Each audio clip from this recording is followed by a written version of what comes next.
नमस्ते दोस्तों, रेलवे ने 1 जुलाई 2025 को आरआरबी एनटीपीसी ग्रेजुएट लेवल की आंसर की जो है वो यहाँ पर जारी कर दी है। तो आज से हम लोग इसका शिफ्ट वाइज क्वेश्चंस करने वाले हैं, इसका पूरा सॉल्यूशन करने वाले हैं। एक शिफ्ट के सारे प्रश्न एक वीडियो में आपको मिल जाएंगे। आज जो शिफ्ट लेकर आए हैं वो 5 जून 2025 का पहला शिफ्ट का सारे क्वेश्चन यहाँ पर लेकर आए हैं। चलिए क्लास को शुरू करते हैं। क्लास में शुरू से अंत तक बने रहिएगा।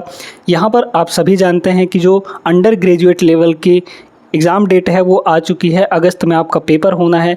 तो इन सवालों को करने से आपको ये आइडिया लगेगा कि भाई सवाल कैसे कैसे आ रहे हैं रेलवे में और किस तरीके के सवाल आपसे पूछे जा सकते हैं। ठीक है, तो यहाँ पर आपको फ़ायदा ही होने वाला है इन क्लासेस को करने में। आ जाइए, यहाँ पर पहला सवाल देखते हैं हम लोग। पहली 14 पूर्ण संख्याओं का औसत क्या होगा? अब इस सवाल में बहुत लोग फंसने वाले हैं। ठीक है, क्या बोला है? पूर्ण संख्याएं बोला है। आप लोग क्या करेंगे कि 1 से लेकर 14 तक जितने हैं उनका एवरेज निकाल देंगे, जबकि ऐसा करना नहीं है।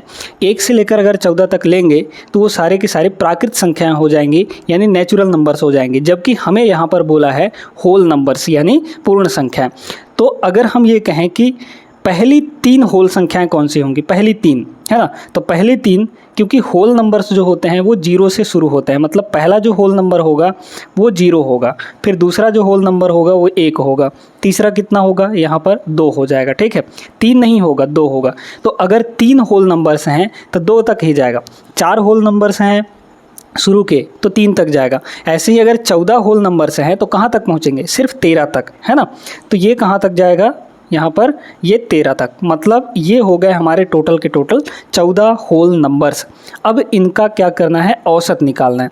ये सारे के सारे एपी में है। एपी का मतलब क्या होता है? Arithmetic progression. कैसे पता करेंगे?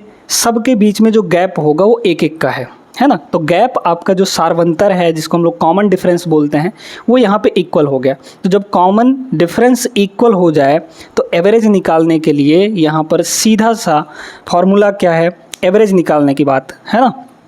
तो इनका जो एवरेज आ जाएगा वो क्या आ जाएगा? a plus L divide by 2। ठीक है, a का मतलब फर्स्ट टर्म जो कि 0 है, प्लस L का मतलब लास्ट वाला टर्म जो कि यहाँ पर 13 है, और डिवाइड बाई यहाँ पर 2 हो जाएगा। तो 13 का आधा यानी कि 6.5, 6.5 इस सवाल का करेक्ट आंसर होगा।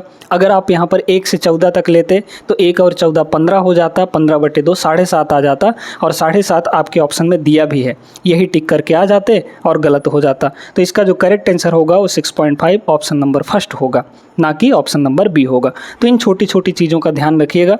ठीक है, आगे चलते हैं दूसरे सवाल पर। चलिए दोस्तों, यहाँ पर दूसरा सवाल देखिएगा। ये बड़ा बेहतरीन सवाल है ना। प्रॉफिट एंड लॉस का है। एक बिस्तर का अंकित मूल्य 517 रुपये है, जो क्रय मूल्य से 30% अधिक है। यदि लाभ प्रतिशत 2% है तो छूट प्रतिशत कितना होगा, यानी डिस्काउंट परसेंटेज निकालना है। अब देखिए यहाँ पर क्या क्या दिया है आपको। अंकित मूल्य दिया है, मार्क्ड प्राइस दिया गया है, क्रय मूल्य भी दे रखा है ना। अब क्रय मूल्य से 30% अधिक है ये, तो क्रय मूल्य का है नहीं निकाल सकते हैं, बिल्कुल निकल जाएगा। तो क्रय मूल्य दे दिया, मार्क्ड प्राइस दे दिया, सीपी दे दिया, एमपी दे दिया। आपको यहाँ पर प्रॉफिट परसेंटेज भी दे दिया, बस डिस्काउंट परसेंट निकालना है। तो अगर इन चारों में रिलेशन आपको दिख रहा हो तो एक फॉर्मूला हमने कई बार आपको बताया है अपने प्रॉफिट एंड लॉस के क्लासेस में। जो लोग ये किए हैं इस टाइप के सवाल को बहुत आसानी से बना सकते हैं।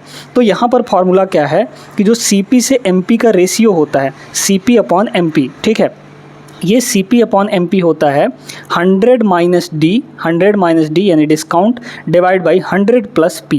ये फॉर्मूला बहुत इंपॉर्टेंट है आपके प्रॉफिट एंड लॉस के सवालों को करने के लिए। अब है क्या यहाँ पर, ध्यान से देखिए।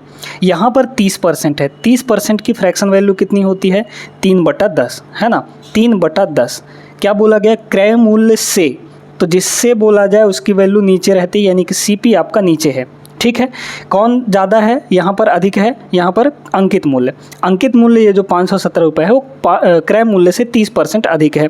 तो क्रय मूल्य हमारा 10 हुआ, 10 से 30% अधिक करेंगे यानी कि 3 अधिक होगा, तो वो क्या होगा? मार्क्ड प्राइस होगा। यहाँ पर इसका कोई काम नहीं है दोस्तों। ठीक है, इसका यहाँ पर कोई काम नहीं है। तो CP हमारा कितना हो गया? 10 हो गया, डिवाइड बाई MP कितना होगा? 10 से 3 अधिक यानी कि 13 हो जाएगा। Is equal to 100 minus D हमको नहीं पता, यही चीज़ हमें फाइंड करना है, डिवाइड बाई 100 प्लस पी कितना है यहाँ पर 2% का है, तो 100 प्लस 2 करेंगे 102 आ जाएगा। ये हो गया, बस इसको सॉल्व ही तो करना है।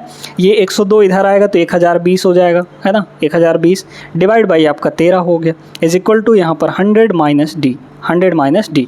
इसको डिवाइड करिए तो 13 सत्ते 91, है ना, 91, तो बचा फिर 11 मतलब 110 हो गया, तो 13 अट्ठे 104, है ना, 13 अट्ठे 104 हो गया। तो फिर कितना बचा यहाँ पर आपका पॉइंट में 6 बचा, है ना भाई, 110 था तो 104 हो गया, 6 बचा 60 हो गया, तो 13 पचे 65 मतलब 13 चौके कितना जाएगा, 13 चौके मतलब इतना बार चला जाएगा, 52 हो गया। ठीक है, तो 78.4 आ गया और इज इक्वल टू यहाँ पर आपका 100 माइनस डी है, 100 माइनस डी है, तो डी की वैल्यू क्या डायरेक्टली यहाँ से नहीं आ जाएगी, 100 में से इतना घटा दीजिए। तो देखिए 100 में से पहले 78 घटाइए, 100 में से पहले 78 घटाइए तो 22 आ गया, 22 में इतना और जाएगा, 22 में 4 और जाएगा मतलब 40 और जाएगा। ठीक है, 0.4 तो कितना आ जाएगा 21 दशमलव यहाँ पर 21.6 के आसपास आ जाएगा।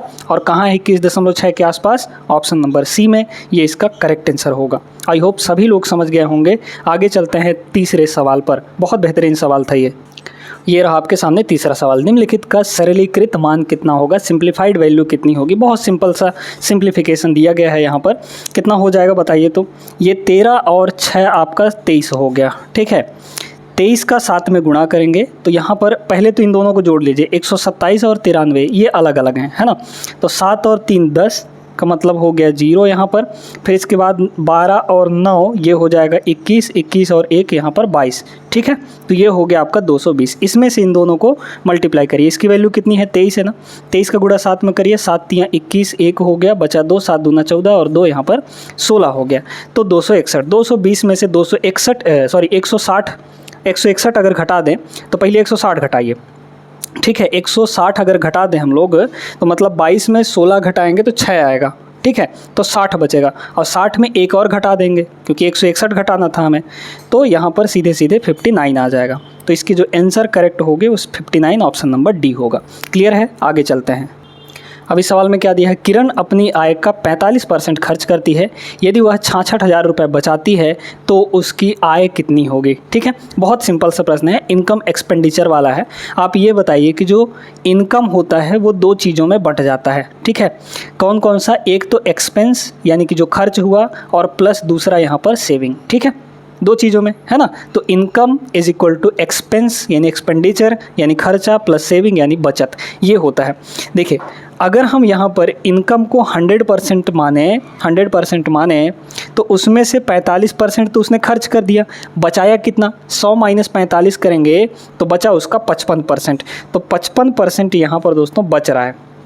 ठीक है, और एक्चुअल में कितना बच रहा है यहाँ पर 66,000, तो 55% की वैल्यू यहाँ पर 66,000 के बराबर हो गई। हमें चाहिए क्या, हमें चाहिए यहाँ पर उसकी इनकम यानी 100% चाहिए। इसको 11 से डिवाइड कर दीजिए तो यहाँ बचेगा आपका 5%, 11 से डिवाइड करेंगे तो, और ये हो जाएगा 11 छके 66। ठीक है, तो मतलब 6,000 आ गया। अब हमें इसको 100% बनाना है तो किससे मल्टीप्लाई कर दे, 20 से, है ना, तो इसको 20 से मल्टीप्लाई करेंगे तो ये 100% बन जाएगा। जब 20 से यहाँ गुणा किए हैं तो इधर भी गुणा करेगा तो कितना हो जाएगा यहाँ पर, ये हो जाएगा आपका यहाँ पर 20 छक्के 120, है ना, तो हो जाएगा 120 और यहाँ पर 3 ठो 0 मतलब 1,20,000। 1,20,000 ऑप्शन नंबर सी में है, ये आपका करेक्ट आंसर होगा। आगे चलिए अगले सवाल पर आ जाइए। सिंप्लीफिकेशन का सवाल है, आसानी से बन जाएगा, पूरा आपको बिल्कुल भी नहीं करना है इसको। ठीक है, पूरा एक्सपेंड करने लगेंगे तो समय लगेगा, आप थोड़ा दिमाग लगाइए। दिमाग यहाँ पर क्या लगा सकते हैं, देखिए अगर हम यहाँ पर ये करें कि भाई इसका जब हम स्क्वायर करेंगे तो क्या मिलेगा हमें, a माइनस बी का होल स्क्वायर क्या होता है, a square plus b square minus 2ab होता है। तो आप सिर्फ इतना देखिए कि a स्क्वायर कितना आएगा, यानी 2x का स्क्वायर कितना आ जाएगा, 4x स्क्वायर आ जाएगा कि नहीं, 2 का स्क्वायर 4 और x के स्क्वायर x स्क्वायर। यहाँ पर कितना आएगा, प्लस का कितना आ जाएगा, यहाँ पर देखिए ये भी स्क्वायर है तो 5x का स्क्वायर, ये हो जाएगा आपका 25x स्क्वायर। ठीक है, फिर इसको इन दोनों को अगर मल्टीप्लाई करेंगे तो ये है हमारे पास 2x प्लस 5y और 2x माइनस 5y, यानी a minus b a plus b है तो a square minus b square आ जाएगा।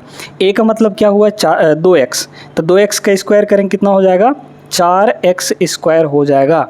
तो अब यहीं से आपको पता चल गया कि देखिए 4x² 25 और ये 4, तो तीनों मिलाकर x² में कितने आ गए 25 और 8 33x²। तो 33x² यहाँ पर शुरू में ही आपका मिलेगा, बाकी और आगे जो आएगा वो आएगा। 33x² कहाँ है, प्लस का 33x², सिर्फ ऑप्शन नंबर डी में है। बाकी सब यहाँ 34 है, यहाँ -33 है, यहाँ -34 है। तो ऑप्शन नंबर यहाँ पर डी इसका करेक्ट आंसर है। पूरा करने की ज़रूरत यहाँ पर नहीं थी, पूरा करने लगेंगे तो समय भी फालतू का लगेगा। ये सवाल भी बहुत ही सिंपल सा सवाल है। दो संपूरक कोण में से बड़ा कोण छोटे से 28 डिग्री अधिक है, छोटा कोण कितना होगा। संपूरक दिया है यानी सप्लीमेंट्री। दो तरह के कोण होते हैं, कम्प्लीमेंट्री और सप्लीमेंट्री, ठीक है। कम्प्लीमेंट्री एंगल वो होते हैं जिनका सम 90 डिग्री होता है, यानी दो ऐसे एंगल जिनका सम 90 हो जाए तो वो आपस में एक दूसरे के कम्प्लीमेंट्री कहलाते हैं। सप्लीमेंट्री वो होते हैं जिन दो एंगल का सम 180 डिग्री होता है तो वो दोनों एक दूसरे के सप्लीमेंट्री कहलाते हैं। तो यहाँ पर छोटा कोण, यहाँ पर मान लीजिए कि x है तो बड़ा कोण कितना होगा, छोटे से 28 अधिक यानी x से कितना हो जाएगा 28 यहाँ पर प्लस हो जाएगा। अब आप जानते हैं कि दोनों संपूरक कोणों का सम कितना होता है 180। इन दोनों को अगर जोड़ेंगे तो कितना हो जाएगा 180 हो जाएगा, ठीक है। तो यहाँ से 2x की वैल्यू कितनी आ गई, 2x की वैल्यू 28 घटा दीजिए। 28 अगर घटाएंगे तो पहले 30 घटाइए, तो 30 घटाएंगे तो 50 पे आ जाएगा, 2 और जोड़ देंगे यानी 52 हो गया, ठीक है। 152, तो 152 यानी x की वैल्यू कितनी हो गई यहाँ पर 76, ठीक है। 152/2 76 degree, option number b is the right answer. आगे चलते हैं अगले सवाल पर। इसमें क्या बोला गया है, किसी आंकड़ा यानी डाटा समुच्चय का बहुलक और माध्यिका मॉड और मीडियन आपको दे रखा है 28.4 और 88 क्रमशः। आंकड़ा का माध्य कितना होगा, मूलानुपाती सूत्र का प्रयोग करना है यहाँ पे। एम्पिरिकल फार्मूला क्या होता है, फार्मूला आप सभी जानते हैं कि जो मॉड होता है वो 3 मीडियन माइनस 2 मीन होता है, ठीक है। तो डायरेक्टली यहाँ से उस फार्मूले से हम लोग निकाल सकते हैं। कितना हो जाएगा, ध्यान रखिएगा, मोड यानी कि बहुलक इज इक्वल टू 3 मीडियन, है ना, 3 मीडियन और माइनस 2 मीन, है ना, 2 मीन, ये होता है आपका फार्मूला। इसी फार्मूले पर रखिए, मोड हमें निकालना है ना। अच्छा, मोड तो दिया गया है, मोड और माध्यिका दिया गया है, तो मोड कितना है 28.4, ये हो जाएगा आपका 28.4 is equal to 3 median, median भी दिया है 88, तो 88 का 3 गुना करिए, 80 का 3 गुना, 8 3 24 240 हो गया, और 8 3 24 यानी कि 240 और 24 264 आ गया, ठीक है। तो ये हो जाएगा 264, 3 × 88 कर देंगे तो माइनस यहाँ पर 2 मीन है, तो ये हो जाएगा 2 मीन, ठीक है। तो यहाँ से मीन की वैल्यू आ जाएगी। पहले 2 से हर जगह डिवाइड करिए, 2 से डिवाइड करेंगे इसको कितना हो जाएगा 14.2, ठीक है, 14.2। और इस मीन को अगर, अच्छा पहले कर लेते हैं, तो ये हो जाएगा 132, है ना, माइनस यहाँ पर 2 से इसको डिवाइड करेंगे तो सिर्फ मीन बचेगा। तो मीन की वैल्यू यहाँ पर कितनी हो गई, यानी माध्य की वैल्यू 132 में से 14.2 घटा देंगे, ठीक है। तो पहले 14 घटाइए, 14 घटाएंगे तो कितने पे आ जाएगा यहाँ पर, या फिर ऐसे ही कर लीजिए ना, देखिए 132 माइनस यहाँ पर 14.2, तो पॉइंट का यहाँ पर तो पहले 8 आएगा, ठीक है, क्योंकि 10 में से 2 गया 8, एक ही जगह है ऑप्शन नंबर ए में, ठीक है। क्लियर हो गया, option number first is the right answer. इस सवाल को देखिए क्या दिया है इसमें, ये आपके पास डाटा दिया गया है, इनका मीडियन निकालना है यानी माध्यिका। माध्यिका निकालने का सबसे आसान तरीका हमने आपको क्या बताया था, सबसे छोटी वैल्यू और सबसे बड़े वैल्यू को काटते जाइए एक एक करके। सबसे छोटा वैल्यू इसमें क्या है, यहाँ पर अगर देखा जाए तो सबसे छोटा 11 दिख रहा है। अब इसके साथ सबसे छोटे के साथ सबसे बड़े को भी काटिए, है ना, तो सबसे बड़ा कौन दिख रहा है, यहाँ 83 है, यहाँ 84, तो 84 सबसे बड़ा हो जाए, कट गया। फिर इसके बाद अब सबसे छोटा देखिए, तो 11 से थोड़ा सा बड़ा कौन सा है, यहाँ पर 18 है, ये हो जाएगा। तो सबसे बड़ा कौन होगा यहाँ पर, 18 के साथ सबसे बड़ा 83 कट जाएगा। फिर अब सबसे छोटा कौन है यहाँ पर, तो सबसे छोटा यहाँ पर हो जाएगा 27, है ना, तो सबसे बड़ा आपका यहाँ पर 81, ठीक है। फिर सबसे छोटा कौन दिख रहा है आपको 30, है ना, तो 30 के साथ सबसे बड़ा कौन कट जाएगा, 76 कट जाएगा। अब सबसे छोटा कौन है, बचे 3 ही हैं, 52 34 और 35, तो सबसे छोटा 34, सबसे बड़ा यहाँ पर 52, बचा कितना, सिर्फ एक ठो बचा है। तो जब एक ठो बचे एक बचे यहाँ पर काटते काटते, तो वही आपका मीडियन होता है, यानी 35 ऑप्शन नंबर फर्स्ट हो जाएगा। अगर 2 बच जाते, मान लीजिए कि डाटा की जो संख्या होती इवन नंबर में होती, 10 संख्याएँ होती, 12 संख्याएँ होती या फिर 16 संख्याएँ होती, तो ऐसे केस में 2 ठो बचता बीच लास्ट में। तो जब 2 ठो बचता लास्ट में, तो उन दोनों को जोड़ के 2 से डिवाइड कर देते तो हमारा मीडियन आ जाता। अगर 1 ठो बचा है सिर्फ, तो वही हमारा मीडियन होगा। क्लियर है? अगला सवाल देखिएगा, 9वां सवाल। ये बढ़िया सवाल क्या कह रहा है, एक डीलर जो है 63,000 प्रति ड्रायर की दर से 2 हेयर ड्रायर बेचता है यहाँ पर, है ना। मतलब दोनों का जो सेलिंग प्राइस है, विक्रय मूल्य, वो 63,000 रुपये है। एक पर उसे 5% का प्रॉफिट होता है और दूसरे पर 30% का लॉस हो जाता है। पूरे लेन देन में उनका हानि प्रतिशत कितना होगा? बहुत ध्यान से समझिएगा। अगर पहले के बारे में देखा जाए तो पहले का CP और SP कितना होगा, है ना। तो 5% है, 5% की फ्रैक्शन वैल्यू कितनी होती है यहाँ पर? 1/20, है ना, 1/20। तो पहले का CP हो गया 20 और SP कितना बनेगा, क्योंकि लाभ ले रहा है तो 20 पर 1 का प्रॉफिट लेगा, यानी कि 21 हो गया यहाँ पर। ध्यान से देखते जाइएगा, CP और SP देख रहे हैं। फिर यहाँ पर दूसरे का देखिए, दूसरे पर हानि हो रहा है। हानि का मतलब 30% यानी 3/10, मतलब 10 पर 3 का लॉस हो रहा है। तो 10 का सामान था, 3 का लॉस होगा, तो 10 - 3 यानी कि 7 में बेचेगा, है ना। तो पहले को 20 में बेचा, फिर यहाँ पर 20 का ख़रीदा, 21 में बेचा पहले को, दूसरे को 10 में ख़रीदा, 7 में बेचा। कह रहा है इसमें दोनों का जो सेलिंग प्राइस है वो बराबर है। दोनों की सेलिंग प्राइस बराबर करिए यहाँ पर, ये सभी रेशियो में है यहाँ पर, है ना। तो इसका सेलिंग प्राइस 7 है, इसका 21 है, इसको भी 21 बना लीजिए, तो यहाँ पर हो जाएगा 3, है ना। मतलब 21 बनाने के लिए 3 से मल्टीप्लाई, तो इधर भी 3 से मल्टीप्लाई। अब देखिए, ये 21 हो गया, ये आपका 30 हो गया, तो 21 दोनों जगह हो गया। अब देखिए, टोटल आपको CP और SP देखना है दोनों का। दोनों का सेलिंग प्राइस कितना होगा? 21 और 21 यानी 42 दोनों का। यहाँ कितना होगा आपका? 20 और ये 30, है ना। तो 20 और 30 यहाँ पर 50 हो गया। तो दोनों का कॉस्ट प्राइस 50, दोनों का सेलिंग प्राइस कुल मिलाकर 42 हो गया। लॉस हो रहा है कितने का? यहाँ पर 8 का लॉस हुआ कि नहीं? देखिए 8 का लॉस हुआ ना, 50 में ख़रीदा, 42 में बेचा, 8 का लॉस, डिवाइड बाई CP पर। CP आपका कितना है? 50 है, तो 8/50, और 8/50 को अगर देखा जाए परसेंट में हम लोग कन्वर्ट करेंगे तो 100% से यहाँ पर मल्टीप्लाई करना पड़ेगा। तो 50 से ये 2 बार में कट जाएगा, और 8 दूना यहाँ पर 16%। 16% इसका करेक्ट आंसर है, ठीक है। 16% इज़ द राइट आंसर। इसकी कोई ज़रूरत यहाँ पर नहीं पड़ी। Option number B is the right answer. आगे चलते हैं अगले सवाल पर। 10वां सवाल यहाँ पर देखिए, बहुत ही बेहतरीन सवाल है। इसको करने के एक शॉर्ट ट्रिक हम आपको बताएंगे। बेसिक्स लगाएंगे तो थोड़ा ज़्यादा समय लगेगा। क्या कह रहा है? जब 30, 15, 21 और 11 प्रत्येक में x जोड़ा जाता है, या फिर यहाँ पर यह भी हो सकता है कि x घटाया जाता है, इस टाइप के भी प्रश्न देखने को मिल सकते हैं आपको। तो इस क्रम में प्राप्त संख्याएं समानुपात में होते हैं, यानी कि प्रपोर्शन में होती हैं। यदि ये चीज़ दिया है तो y ग्रेटर देन जहाँ पे 0 है, y का मान कितना होगा? ठीक है, सबसे पहले अगर इस पूरे को सॉल्व करना है तो x की वैल्यू निकालनी पड़ेगी, और x कहाँ है? x जोड़ा जा रहा है। प्रत्येक संख्या में जब x जोड़ा जा रहा है तो हमको संख्याएं समानुपात में मिल जा रही हैं, ठीक है। तो आपको लगाने का तरीका यहाँ पर बस सीखना है, क्योंकि बेसिक से लगाना चाहते हैं तो लगा सकते हैं। कैसे करेंगे? यहाँ पर 30 में भी x जोड़ेंगे, 15 में भी x, 21 + x, 11 + x, सबको जोड़ दिए। फिर 30 + x बटे 15 + x, है ना, दोनों को बटे कर देंगे, is equal to 21 + x divide by 11 + x। इस तरीके से जब उसको सॉल्व करेंगे तो वहाँ से आपको x की वैल्यू मिलेगी। लेकिन ये प्रोसेस बहुत लंबा हो जाएगा, इसलिए आपको एक ट्रिक सिखा रहे हैं। देखिए क्या कह रहा है कि हमारे पास 4 संख्याएँ हैं, तो पहली 2 संख्याओं को इस तरीके से लिख लीजिए, 30 बटे यहाँ पर 15, और बाद के दोनों संख्याओं को भी इस तरीके से लिख लीजिए, यानी 21 बटे यहाँ पर 11।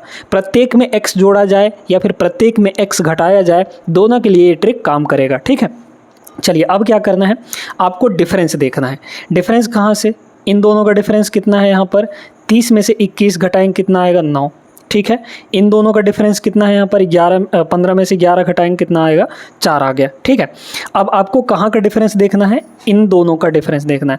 आप चाहे इसको ले लीजिए चाहे इसको ले लीजिए, किसी दोनों में से किसी एक को भी ले सकते हैं आप, ठीक ना। चलिए हम इसको ले लेते हैं। तो इन दोनों का डिफरेंस कितना होगा? 30 में से 15 घटाएंगे, यानी कि 5 का डिफरेंस, 15 का डिफरेंस, है ना। तो यहाँ पर कितने का डिफरेंस है? 15 का। यहाँ पर भी आपको डिफरेंस देखना है, इसमें नहीं देखना, इन दोनों में से किसी एक में ही आपको डिफरेंस देखना है। चाहे इसका डिफरेंस ले लीजिए चाहे इसका डिफरेंस ले लीजिए, ठीक है। क्लियर है? अब इसका डिफरेंस देखना है, तो यहाँ कितना 9 माइनस 4 यानी कि 5 का डिफरेंस। यहाँ कितने का अंतर है दोस्तों, 15 का अंतर है, यहाँ 5 का अंतर है। दोनों अंतर को आपको बराबर करना है। बस इतना ध्यान रखना है, इसको नहीं चेंज करना है ना, इसको छूना भी नहीं है, जो कुछ भी करेंगे यहाँ करेंगे।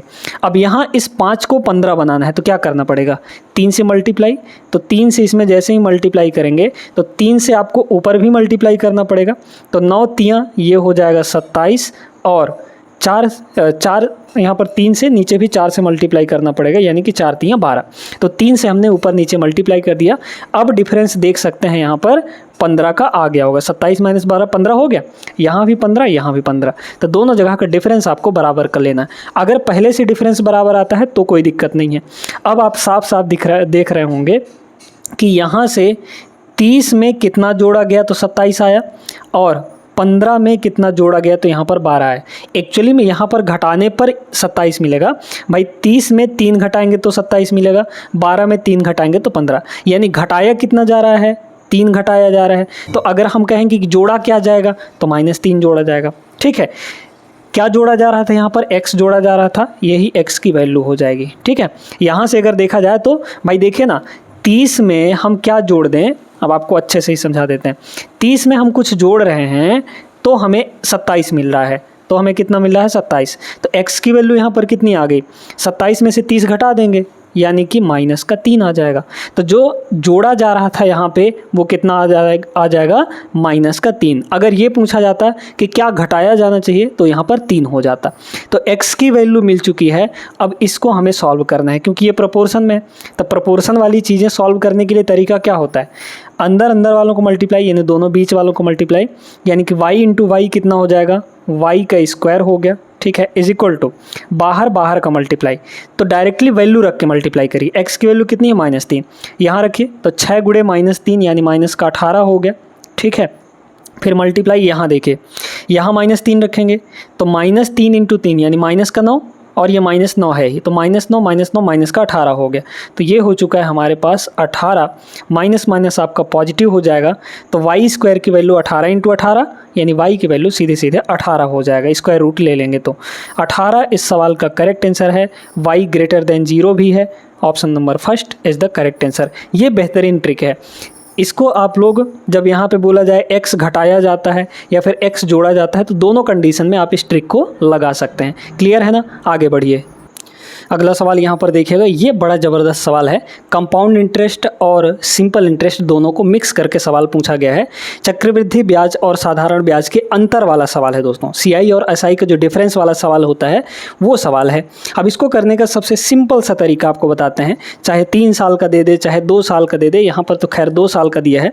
एक धनराशि पर 16% वार्षिक ब्याज दर से 2 साल के, यहाँ पर 2 साल छूट गया था, 2 साल के साधारण ब्याज और वार्षिक रूप से संयोजित 2 साल के चक्रवृद्धि ब्याज के बीच का अंतर वो 797 रुपये दिया है। तो वह धनराशि निकालनी है, यानी मूलधन हमको निकालना है। ठीक है, आपको तरीका बता रहे हैं। तरीका क्या है यहाँ पर, तरीका ये है। ठीक है, क्या करना है, अगर 2 साल का पूछा जाए, ठीक है 2 साल का पूछा जाए तो एक रेशियो याद रखना है आपको। 2 साल का पूछा गया तो 2 और यहाँ पर 1। अगर 3 साल का पूछा जाए तो 3 साल का, तो शुरू में 3 लिखेंगे, फिर इन दोनों को जोड़कर तो 2 और 1 कितना हो जाएगा, 3 हो जाएगा, फिर लास्ट में 1। लास्ट में 1 लगाना ही लगाना है। अगर 4 साल का पूछा जाए तो 4 साल के लिए दिया गया तो कंपाउंड इंटरेस्ट, ठीक है, तो शुरू में तो 4 लिखेंगे, फिर इन दोनों को जोड़कर तो 3 और 3 कितना हो गया, 6 हो गया, फिर 3 और 1 कितना हो गया, 4 हो गया, और लास्ट में 1 लगाना ही लगाना है। ऐसे ही 5 साल का भी हम लोग बना सकते हैं। ठीक है, हालांकि 5 साल का इतना आता नहीं है, बट यहाँ पर इतने ही आ जाते हैं आपके रेलवे के एग्ज़ाम में। तो क्या बोला गया है, अब आपको बड़े ध्यान से सुनना है। ये जो पहला वाला है इसको छोड़कर बाकी का जो बचेगा वो हमारा अंतर होगा। जैसे अगर 3 साल का बोला जाए तो 3 साल का ये जो दोनों टोटल मिलाकर होंगे, ये दोनों है ना, ये दोनों आपके क्या होंगे, 3 साल के CI और SI के अंतर होंगे। अगर 2 साल का बोला गया है तो ये वाला जो है ये सिर्फ, क्योंकि पहले वाले को तो छोड़ना है, तो 2 साल के CI SI का अंतर ये वाला होगा। ठीक है, तो यहाँ पर 2 साल ही दिया है। ऐसे अगर 4 साल का बोला जाता तो 4 साल के CI SI का अंतर इतना टोटल हो जाता है ना। करना कैसे इसको ये समझना। 2 साल का दिया है तो यहाँ पर लिख लीजिए 2 और ये 1, ठीक है। अब यहाँ पर आपको रेट के पास देखना है, रेट कितना है 100% है। हम लोग अपने मूलधन 16% है, हम अपने मूलधन को 100 रुपये मान लेते हैं। बड़े ध्यान से सुनते जाइएगा सारी चीज़ें। मान लीजिए कि हमारा मूलधन 100 रुपया है, ठीक है। तो पहले साल का ब्याज कितना बनेगा 16%, बोला ना 16% वार्षिक ब्याज दर। तो 100% का 16% ब्याज कितना होगा बताइए। तो 100 का 16% 16 ही होगा। तो पहले साल बना यहाँ पर 16, फिर इसके बाद अगले साल इसका 16% बने, क्योंकि हमारा रेट कितना है 16% ही है। तो ब्याज का भी ब्याज न बनता है, तो अगले साल क्या हो जाएगा, इस 16% का 16 का भी 16% ले लेंगे, यानी ब्याज का भी ब्याज।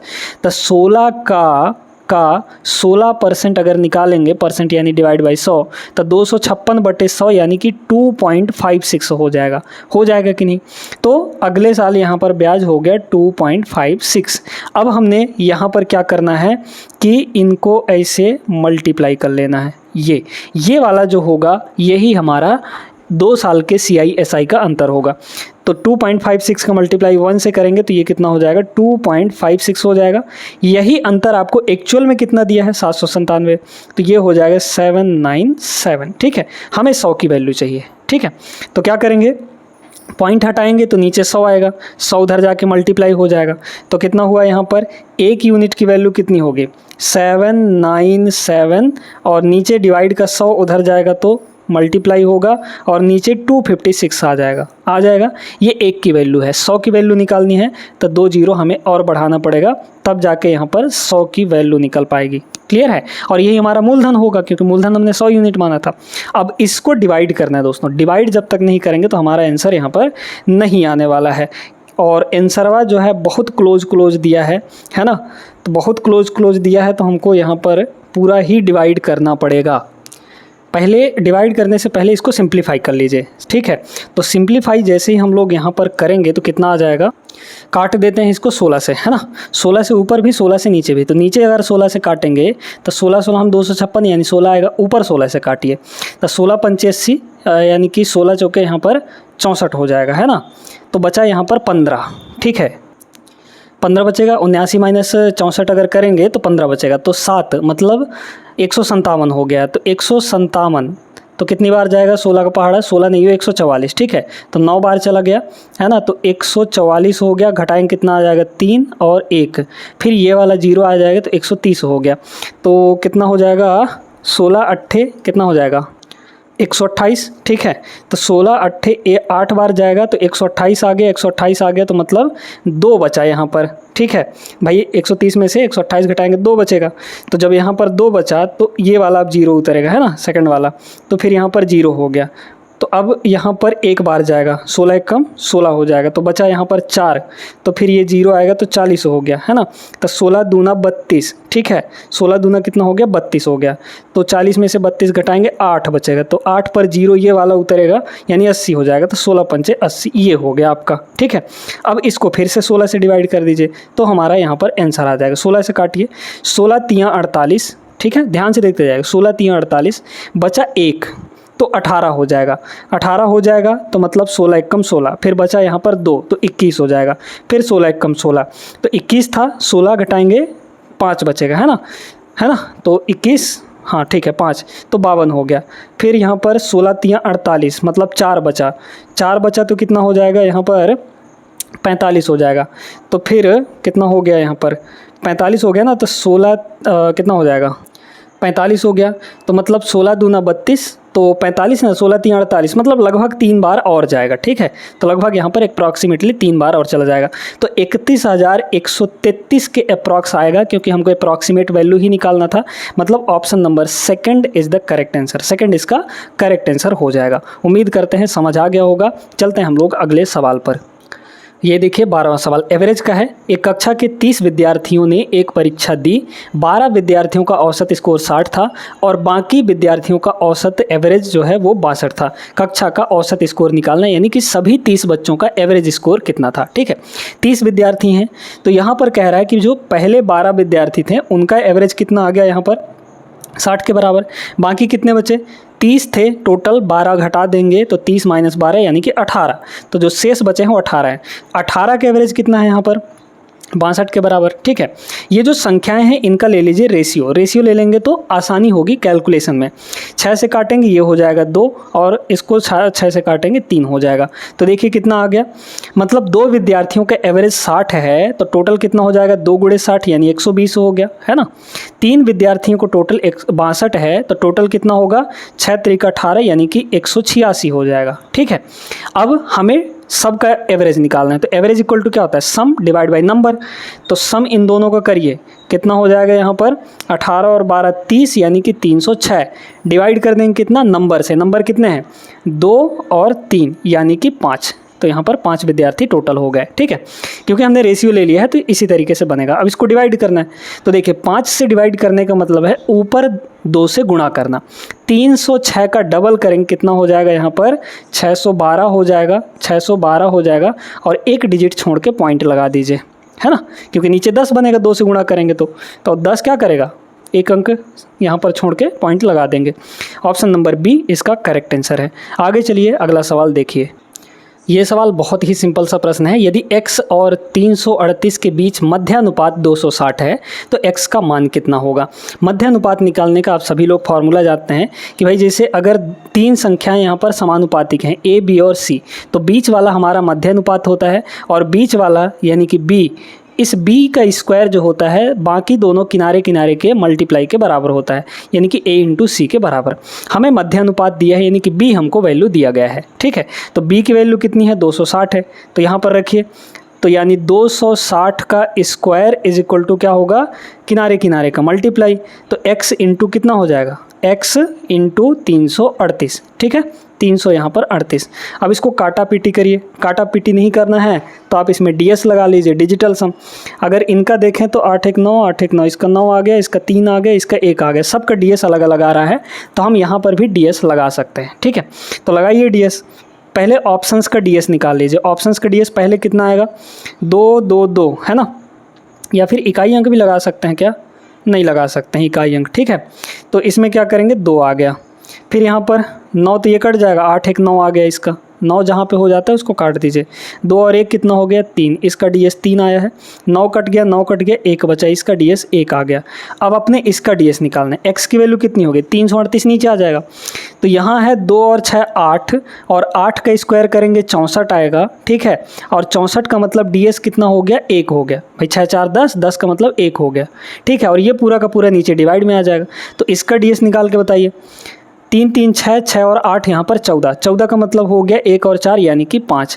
अब देखिए दोस्तों नीचे आपका यहाँ पर भाई ये x की वैल्यू आ गई, नीचे यहाँ पर 1 बनाना है हमको ds। ठीक है, हमेशा डिनोमिनेटर में एक डिजिटल सम होना चाहिए। तो 5 को 2 से अगर गुणा कर दें तो 5 दूना ये हो जाएगा 10 और 10 का मतलब हो गया 1। ठीक है, बन गया नीचे। तो यहाँ क्या गुणा किए हैं 2 ना, तो ऊपर भी 2 से इसको गुणा करना पड़ेगा, मतलब 2 1 कम 2 हो गया। ठीक है, तो ऊपर का 2 आया है यानी x का जो भी डिजिटल सम होगा वो 2 आएगा और 2 कहाँ पर मैच कर रहा है ऑप्शन नंबर फर्स्ट में। ये आपका करेक्ट आंसर हो जाएगा। ठीक है, आगे चलते हैं अगला सवाल। रेलवे की जब क्लासेस चल रही थी तो ये वाला सवाल हमने आपको करवाया था। ठीक है, एक विक्रेता ने 1 रुपये में 7 नींबू खरीदे। ठीक है, कितने नींबू यहाँ पर 7 नींबू खरीदे। 75% का लाभ अर्जित करने के लिए उसे 1 रुपये में कितने नींबू बेचने होंगे, है ना। 75% का लाभ है, 75% का फ्रैक्शन वैल्यू कितना होता है 3/4 होता है, यानी कि 4 में खरीद के 4 प्लस लाभ बोला है ना, तो 4 + 3 यानी कि 7 में बेचेगा। ठीक है, 4 रुपये का खरीद के 7 रुपये में बेचेगा तब उसको 75% का प्रॉफिट होगा। अब बड़े ध्यान से समझना है, यहाँ पर कह रहा है 1 रुपये में 7 नींबू। ठीक है, 1 रुपये में यहाँ पर कितने नींबू 7 नींबू, है ना, 1 रुपये में 7 लेमन्स। अब ये बताइए हमारे पास इसमें 4 रुपये है भाई, 4 का खरीदा और यहाँ पर 7 में बेचा, ये आपका CP है और ये आपका SP है यानी सेलिंग प्राइस है। तो अब ये बताइए ये 1 रुपये दिया है तो हम इसको 4 रुपये ना कर लें ताकि हमारा काम सिस्टम से हो जाए यहाँ पर। तो इसको 4 रुपये बनाइए, तो 4 रुपये में कितनी आएंगे बताइए भाई। 1 रुपये में 7 लेमन्स, तो 4 रुपये में 7 चौके 28 लेमन्स आ जाएंगे, है ना, 28 लेमन्स आएंगे। अब यहाँ पर इन 28 लेमन्स को वो 4 रुपये में ख़रीदा तो 75% का लाभ लेने के लिए इन्हीं 28 लेमन्स को वो 7 रुपये में बेचेगा, यानी कि 7 रुपये में 28 लेमन्स यहाँ पर बेचेगा वो। ठीक है, तो 1 रुपये में कितना बेचेगा, क्योंकि इसमें पूछा है ना 1 रुपये में कितने बेचेगा, तो 1 रुपये में कितना बेचेगा वो 28/7 कर देंगे तो 28 बटा के यहाँ पर 7 यानी कि 4 लेमन्स। तो 4 नींबू यहाँ पर बेचा जाएगा। Option number D is the correct answer. आगे चलिए अगला सवाल पर। इस सवाल को देखिए, ये तो आपका सक्सेसिव वाला सवाल है ना। सक्सेसिव वाला यहाँ पर सवाल है, देखिए बड़े आसानी से ये बन जाएगा। सलील का वेतन पहले 15% घटाया गया और बाद में यहाँ पर 10% बढ़ा दिया गया। उसका अंतिम वेतन उसके शुरुआती वेतन की तुलना में कितने प्रतिशत कम था? पहले क्या किया गया, यहाँ पर 15% माइनस किया गया, घटाया गया तो माइनस हुआ। फिर क्या कह रहा है, 10% बढ़ा दिया गया यानी कि प्लस कर दिया 10%, है ना। तो सक्सेसिव वाला हिसाब किताब हो गया, है ना। कंटिन्यूसली यहाँ पर पहले घटा फिर बढ़ा, है ना। तो सक्सेसिव का फॉर्मूला क्या होता है, a + b और प्लस AB/100। बस यही आपको AB फार्मूला लगा देना है बस। तो a मतलब -15, ये हो गया -15, और b मतलब प्लस का 10, तो ये हो गया प्लस का 10, और इन दोनों को मल्टीप्लाई करेंगे तो माइनस और प्लस मल्टीप्लाई होकर माइनस बनेगा। 15 × 10 यानी 150, 150 का डिवाइड बाई 100 करेंगे तो 1.5 आ जाएगा। ठीक है, चलिए तो ये हुआ आपका -5, है ना। -5 और -1.5 यानी कितना हो जाएगा टोटल, -6.5 हो जाएगा। तो ओवरऑल कितने का चेंज आएगा, -6.5% का, यानी 6.5%। ये माइनस क्या बता रहा है, कमी, है ना। तो कमी हो जाएगी। ऑप्शन नंबर बी यहाँ पर करेक्ट आंसर है। आगे चलते हैं। चलिए इस सवाल को देखिए, ये बड़ा ज़बरदस्त सवाल है। ठीक है, क्या बोला है, एक चतुर्भुज ABCD में AB 17 है, BC 8 है, CD 9 है, AD यहाँ पर 12 है और AC = यहाँ पर 15 दिया है। चतुर्भुज का क्षेत्रफल कितना होगा? पहले तो एक सिंपल सा चतुर्भुज हम लोग यहाँ पर बना लेते हैं। चलिए ये देखिएगा, यहाँ पर हमने एक चतुर्भुज बना लिया। ठीक है, इस तरीके से कैसा भी बना लीजिए अपनी मर्जी से। अब क्या कहा गया इसमें कि भाई नोटेशन कर दीजिए, है ना। A मान लीजिए, ठीक है, A, इसको B, इसको C और इसको यहाँ पर D। क्या बोला गया कि भाई AB 17 है तो A से B ये आपका 17 हो गया, है ना। BC आपका यहाँ पर 8 है तो ये हो गया 8। फिर कह रहा है यहाँ पर कि AD जो है 12 है तो A से D तक ये हो गया 12, CD आपका 9 है तो ये हो गया 9, और AC 15 है। AC का मतलब डायगोनल, A से लेकर C तक ये आपका 15 है ना। तो इसको ले लीजिए 15। अब इसके वैल्यूज़ को हमें ऑब्ज़र्व करना है। ऑब्ज़र्व अगर करेंगे तो देखिए, पहले इस ट्रायंगल में देखिए, 8 है, 17 है और 15 है। 8, 17, 15, 8, 17, 15 अगर है तो ये तीनों होते हैं दोस्तों ट्रिपलेट। 8 का स्क्वायर प्लस 15 का स्क्वायर = 17 का स्क्वायर, ये पक्का होता है। ठीक है ना भाई। 8 का स्क्वायर 64, 15 का स्क्वायर 225, दोनों को जोड़ेंगे तो कितना हो जाएगा 289, जो कि 17 का स्क्वायर होता है। तो जब ये ट्रिपलेट हैं तो ये एक राइट एंगल ट्रायंगल के साइड्स होंगे। राइट एंगल ट्रायंगल कहाँ पे बनेगा, राइट एंगल कहाँ पे बनेगा, सबसे बड़े वाले भुजा के सामने। सबसे बड़ी भुजा कौन है, 17 है, तो 17 के सामने यहाँ पर आपका राइट एंगल, भले ये नहीं दिख रहा है बट मान लीजिए ये आपका यहाँ पर 90 डिग्री होगा। ठीक है, क्लियर है। अब इसके बाद इन वालों को देखिए, यहाँ पर इसको देखिए, 9 है, 12 है, 15 है। 9 का स्क्वायर 81, 12 का स्क्वायर 144, 144 और 81 करेंगे अगर तो आ जाएगा 225, जो कि 15 का स्क्वायर होता है। तो 9, 12, 15 इस ट्रायंगल को भी अगर देखा जाए तो ये भी एक राइट एंगल ट्रायंगल बन गया, क्योंकि ट्रिपलेट हो गया 9, 12, 15 तो राइट एंगल बन गया। अब राइट एंगल बनेगा कहाँ पे, सबसे बड़ी भुजा के सामने, मतलब यहाँ पर, ये आपका 90 डिग्री होगा। तो अब राइट एंगल ट्रायंगल में एरिया निकालने नहीं आता है क्या, पूरा एरिया टोटल निकालना है। तो पहले इस ट्रायंगल के एरिया, इस ट्रायंगल के एरिया, दोनों का निकाल के ऐड कर देंगे। इसका ट्रायंगल के एरिया कितना होता है बताइए तो, हाफ बेस इंटू हाइट। तो बेस क्या है यहाँ पर, ये वाला है, क्योंकि जहाँ पे 90 डिग्री बनता है उसके साथ वाले बेस और हाइट हो जाते हैं। तो A से लेकर D तक ये आपका बेस है 12 इंटू हाइट, हाइट ये वाला बनेगा D से लेकर C तक यानी कि 9। तो ये पहले ट्रायंगल का हुआ, प्लस इसमें फिर से इस वाले ट्रायंगल का निकाल देंगे तो 1/2, फिर इसका भी बेस और हाइट देखें। अब बेस कहाँ बनेगा, 90 डिग्री यहाँ है तो ये 15 जो A से लेकर C तक, ये 15 आपका क्या होगा बेस इंटू हाइट, हाइट ये वाला बनेगा C से B तक यानी कि 8 हो गया। कैलकुलेट करिए ज़रा, ये 2 से 4 बार में कट जाएगा, ये 2 से 6 बार में कट जाएगा, तो 6 नहीं हो, ये हो गया 54 और प्लस 15 चौके ये हो जाएगा 60, 60, 60, 120, 120 में 6 घटाएंगे 114 आ जाएगा, है ना। तो 114 is the correct answer, option number first होगा। बहुत अच्छा, बहुत बेहतरीन, बहुत शानदार प्रश्न था। आगे चलते हैं हम लोग अगला सवाल पर। ये भी एक बढ़िया सवाल है, हालांकि सिंपल सा सवाल है। राहुल की आयु उसकी पुत्री की आयु का 3 गुना है। ठीक है, पुत्री की आयु यहाँ पर x मान लीजिए, तो राहुल की आयु कितनी हो जाएगी, 3x हो जाएगी, है ना। ये पुत्री की आयु है, तो राहुल की आयु यहाँ पर 3 गुनी हो जाएगी, 3x। कह रहा है 8 साल बाद, तो 8 साल बाद दोनों की आयु कितनी कितनी हो जाएगी, दोनों में 8 जोड़ दीजिए, तो 3x में भी 8 और यहाँ पर x में भी 8 जुड़ गया। कह रहा है 8 साल बाद उसकी जो आयु है, यानी कि राहुल की आयु ये वाली, उसकी पुत्री की आयु के 2 गुने से, ये जो आयु है उसकी पुत्री की आयु यानी कि x+8 के डबल से कितना, 5 साल अधिक। बस इसको सॉल्व करना है, राहुल की आयु निकालनी है ना।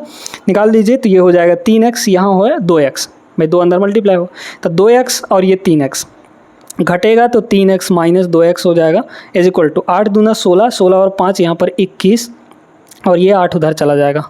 ठीक है, हो गया। तो यहाँ से x की वैल्यू कितनी आ गई, देख लीजिए, 21 में से 8 अगर घटा दें तो 13, है ना, ये हो गया आपका 13। ठीक है, तो x की वैल्यू 13 आई है, मतलब कि उसकी पुत्री की आयु 13 आई है, जबकि उसकी आयु कितनी होगी, राहुल की 3 गुना होगी, तो 13 का 3 गुना कितना हो जाएगा, 39 हो जाएगा यहाँ पर। बस आ गया, ऑप्शन नंबर फर्स्ट होगा करेक्ट आंसर। ठीक है, क्योंकि राहुल की वर्तमान आयु पूछी गई थी।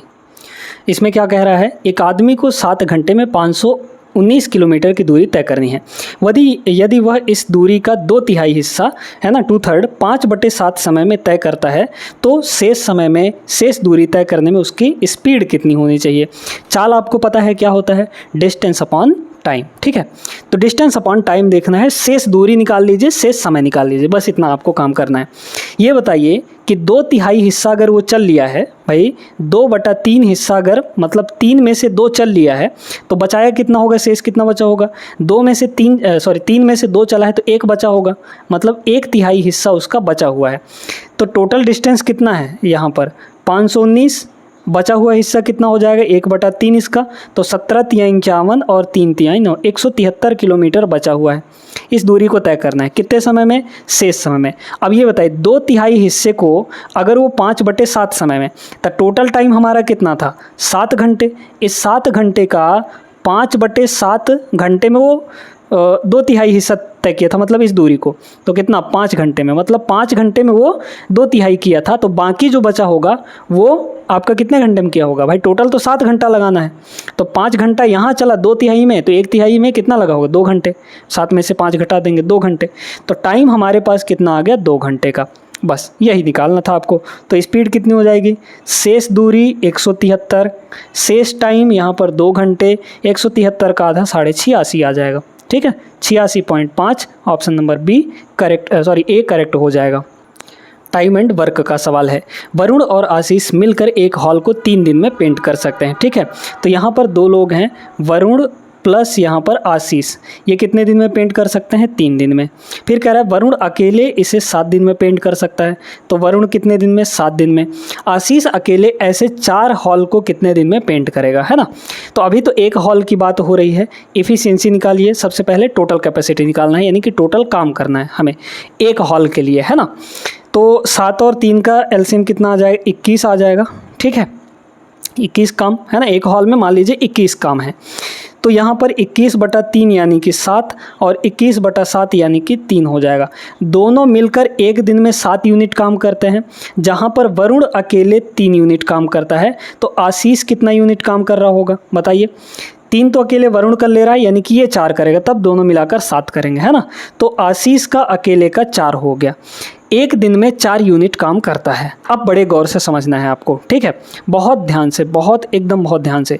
इसमें क्या है ना, अगर हम आपसे कहें कि भाई एक हॉल को, यहाँ पर एक हॉल में 21 ठो काम था, क्योंकि ये एक हॉल का ही बात हो रहा था, एक हॉल में 21 काम है, तो 4 हॉल ऐसे पेंट करने हैं, तो 21 चौके 84, है ना, 84 काम हो गया चारों हॉल का मिलाकर।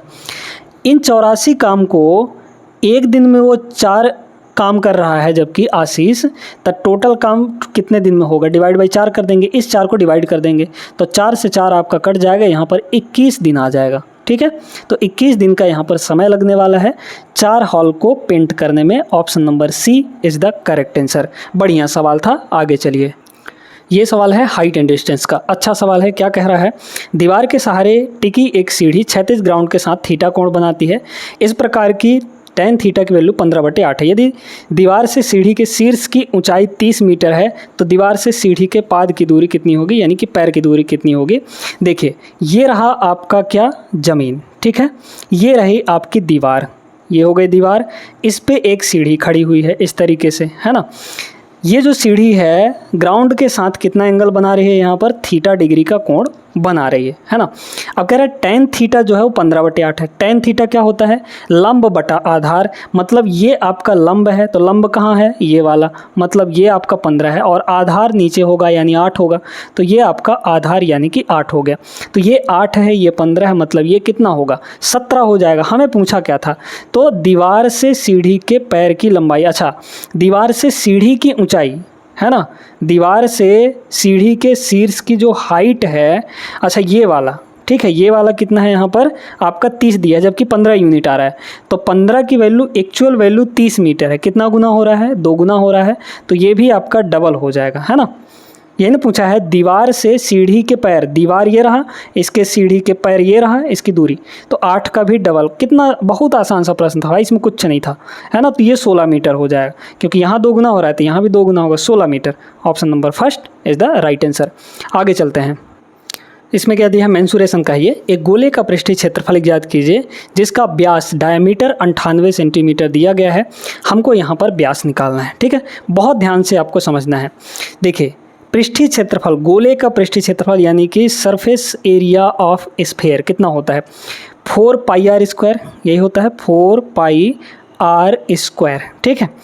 तो अब देखना है यहाँ पर, एक तो पाई है ना, 4 1 5 और 8, मतलब 4 1 5 5 3 9। देखिए पहले देखते हैं यहाँ पर, मैं देखिए इसका रेडियस कितना हो जाएगा, रेडियस यहाँ पर बताइए, आधा डायमीटर का आधा, डायमीटर का आधा करेंगे कितना हो जाएगा, ये आपका 49 हो जाएगा, है ना, 49 सेंटीमीटर। तो ये तो चलिए ठीक है। अब ये जो पाई है इसको देखिए, पाई की वैल्यू कितनी होती है, 22/7 होती है ना। कैलकुलेशन नहीं कर रहे हैं, इसमें ट्रिक लगाएंगे।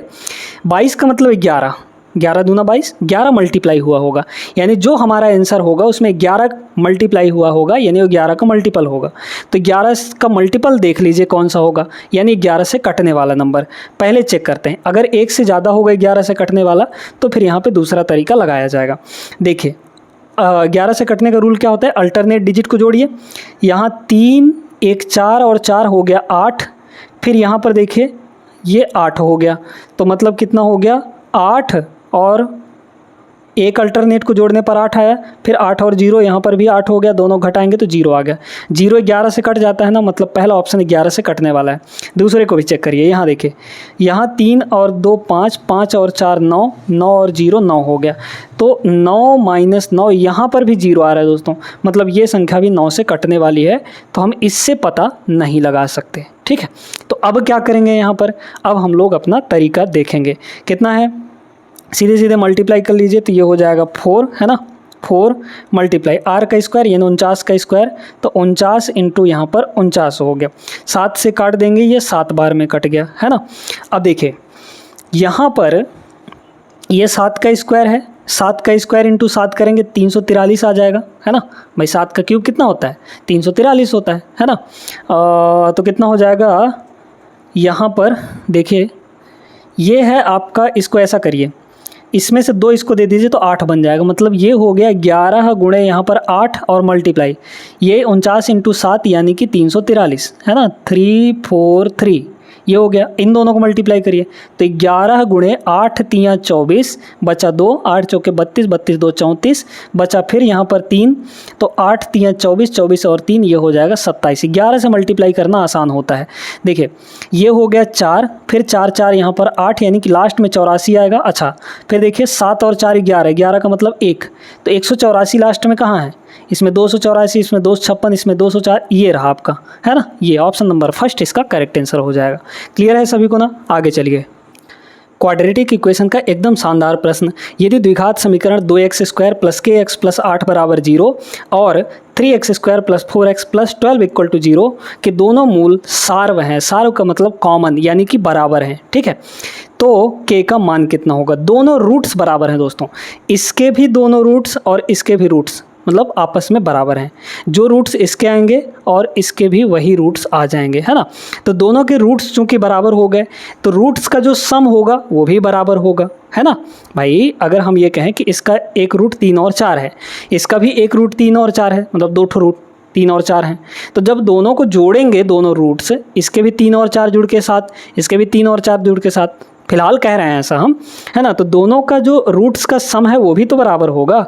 बस रूट्स का सम क्या होता है, आप सभी जानते हैं कि अगर आपके पास एक quadratic equation ax² plus bx plus c is equal to 0 है और इसके दो रूट्स अल्फ़ा और बीटा हैं, तो अल्फ़ा प्लस बीटा कितना हो जाता है, माइनस का b/a, और अल्फ़ा इंटू बीटा कितना हो जाता है, c/a, है ना। ये तो सारी चीज़ें पता है। क्वाड्रेटिक इक्वेशन का एक डेडिकेटेड वीडियो हमारे चैनल पर पड़ा हुआ है, उसको जाके ज़रूर आप लोग देख लीजिएगा, है ना। अलजेब्रा वाले प्लेलिस्ट में मिल जाएगा। क्लियर है, आगे चलिए इसको देखिए आप। तो दोनों के जो सम ऑफ रूट्स हैं यानी अल्फ़ा प्लस बीटा वो दोनों के बराबर होंगे। पहले का अल्फ़ा प्लस बीटा कितना होगा बताइए यहाँ पर, अल्फ़ा प्लस बीटा यानी कि माइनस b/a, तो माइनस b की वैल्यू कितनी है, प्लस का k, तो यहाँ पर k अपॉन a का मतलब 2, है ना। x² का कोफिशिएंट यहाँ पर a है, तो इसका a कितना होगा, 2 हो जाएगा, तो ये हो गया 2। अब इसका जो सम ऑफ रूट्स है यानी माइनस b/a, इसके माइनस b/a के बराबर होगा, तो बराबर इसका भी माइनस b/a करिए, माइनस b की वैल्यू यहाँ पर 4 है अपॉन यहाँ पर 3 हो जाएगा। बस आ गया आपका आंसर। यहाँ पे पहले तो माइनस से माइनस कटा, 2 उधर जाएगा, तो k की वैल्यू जो है वो 4 दूनाई के 8/3, 8/3 option number C is the correct answer. बहुत बढ़िया प्रश्न था, कॉन्सेप्चुअल सवाल था। आगे चलते हैं अगला सवाल पर। अगला सवाल देखते हैं। यदि दो संख्याओं का अनुपात 5 और 3 है तथा उनके एलसीएम और एचसीएफ का जो गुणनफल है वो आपको दिया गया है 135। एलसीएम तथा एचसीएफ के व्युत्क्रमों का योगफल कितना होगा, ठीक ना। एलसीएम तथा एचसीएफ के व्युत्क्रम का जो योगफल है वो कितना होगा। बहुत अच्छा प्रश्न, एलसीएम एचसीएफ का सवाल, है ना। कुछ सवाल दोस्तों हमने यहाँ पर छोड़ दिया है, जो बहुत ही सिंपल से सवाल थे उनको हमने छोड़ दिया है इस क्लास के अंदर, ठीक है। टोटल 30 सवाल एक शिफ्ट में पूछे जाते हैं मैथ के, तो यहाँ पर कुछ जो बहुत सिंपल सवाल थे उनको यहाँ पर स्किप भी किया है हमने। देखिए संख्याएं 5 और 3 के अनुपात में है, तो एक संख्या हो गई यहाँ पर 5x और दूसरी संख्या मान लेंगे 3x, है ना। इनका एलसीएम कितना होगा बताइए। तो एलसीएम यहाँ पर क्या होता है बताइए।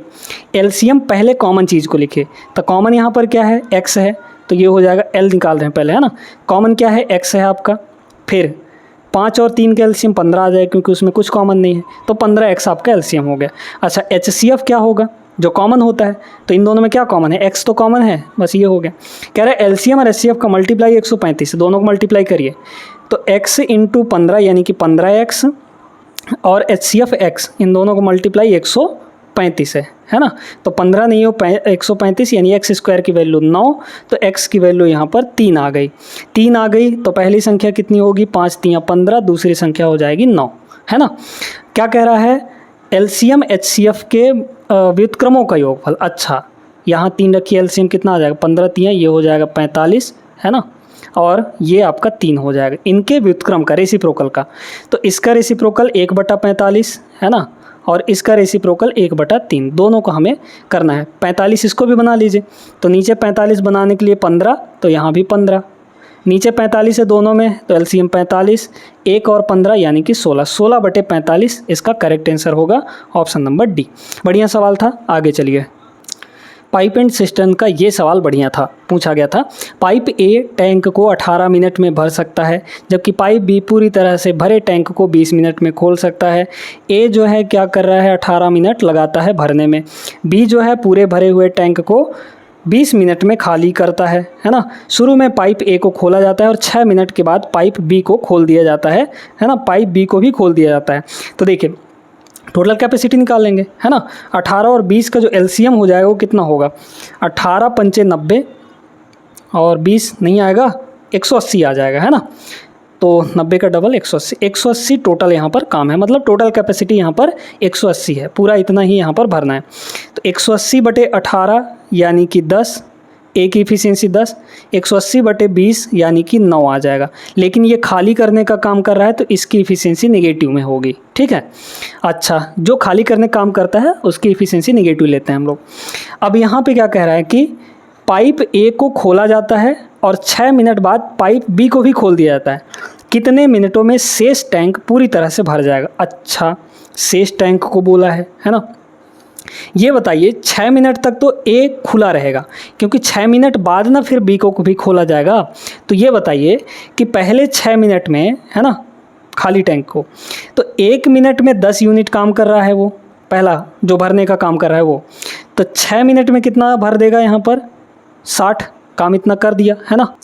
अब ये बताइए कि पहले 6 मिनट में तो 60 यूनिट भर चुका है, ठीक है, टोटल भरना था कितना, 180, तो 180 भरना था, उसमें से 60 यूनिट 6 मिनट में भर चुका है, यानी कि अब भरने के लिए बचा है यहाँ पर 120 लीटर, ठीक है।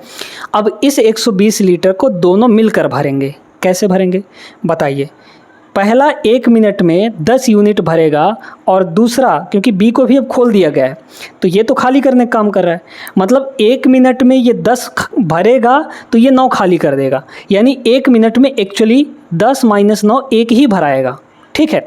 तो 1 मिनट में सिर्फ 1 यूनिट मतलब 1 लीटर भराएगा, तो यहाँ पर 120 लीटर अभी बचा है भरने के लिए, यानी कितना टाइम लग जाएगा बताइए। तो 120 लीटर डिवाइड बाई टाइम, है ना, यहाँ पर टोटल वर्क यानी वर्क अपॉन टाइम, हाँ ठीक है, वर्क अपॉन एफिशिएंसी, ठीक है, क्योंकि 1 मिनट में 1 लीटर ये एफिशिएंसी है दोनों की, तो डिवाइड बाई 1 हो जाएगा, यानी कि 120 मिनट का टाइम यहाँ पर लग जाएगा। समझ में आया, option number D is the correct answer. आगे चलते हैं, अगला सवाल देखिएगा, सिंपल इंटरेस्ट का सवाल है, बन जाएगा आराम से सिंपली। अब ऐसे सवालों में आपको कोई ट्रिक के बारे में नहीं सोचना है, क्योंकि बहुत सिंपल सा सवाल है, तो आप इसको सीधे सीधे फार्मूले से लगा सकते हैं, SI = PRT/100, ठीक है। बताइए वह अवधि यानी वर्षों में ज्ञात करना है, वह समय हमें निकालना है जिसमें 1200 की धनराशि 4% के रेट से यहाँ पर 2280 रुपये हो जाएगी, है ना, कितने समय में हो जाएगी, तो हमें टाइम निकालना है। देखिए 1200 रुपये था, वो हो गया है 2280 रुपये, यानी कि ब्याज कितना जुड़ा होगा, ये मिश्र धन है, ये मूलधन है, तो 2280 में से 1200 अगर घटा दें हम लोग यहाँ पर, तो कितना हो जाएगा, 1080 आ जाएगा। ये जो 1080 है ये आपका सिंपल इंटरेस्ट है ना। अब SI का फार्मूला क्या होता है, SI = PRT/100, तो SI = P मतलब मूलधन जो कि 1200 है, इंटू रेट जो कि 4 है, इंटू टाइम नहीं पता, डिवाइड बाई 100, बस निकल गया यहाँ से, है ना। 2 जीरो से 2 जीरो कटेगा और 12 से ये कितना बार में कट जाएगा, 12 × 96, 12 नहीं है 108, है ना, 90 आ गया, तो डिवाइड बाई 4 इधर आ जाएगा, तो 90/4 ये आपका समय आ जाएगा, टाइम आ जाएगा। कितने वर्षों में देख लीजिए कितना हो जाएगा, यहाँ पर 4 से काटेंगे, 45 का आधा यहाँ पर, सॉरी 90 का आधा 45, 45 का आधा 22.5 आ जाएगा, है ना, 22.5। Option number b is the right answer. तो ये रहे हमारे 25 सवाल, 5 सवाल जो कि बहुत सिंपल से थे, है ना, वो बहुत आसानी से बन जाते, उनको हमने यहाँ पे स्किप कर दिया है। तो ये क्लास कैसा लगा दोस्तों, आप लोग कमेंट करके ज़रूर बताइएगा, और इससे आपको पता चला होगा कि भाई इस बार के रेलवे के पेपर में NTPC ग्रेजुएट लेवल में कैसे प्रश्न पूछे गए थे। हालांकि बहुत सारे सवाल बहुत सिंपल से थे, है ना, कुछ एक सवालों में आपको थोड़ा सा एक्स्ट्रा दिमाग लगाना पड़ा होगा, बाकी सारे सवाल बहुत सिंपल थे। उम्मीद करते हैं कि ये सेशन पसंद आया होगा, वीडियो अच्छी लगी हो तो लाइक कर दीजिए, चैनल को भी ज़रूर सब्सक्राइब कर लेना है। मिलते हैं अगले क्लास में, तब तक के लिए जय हिंद।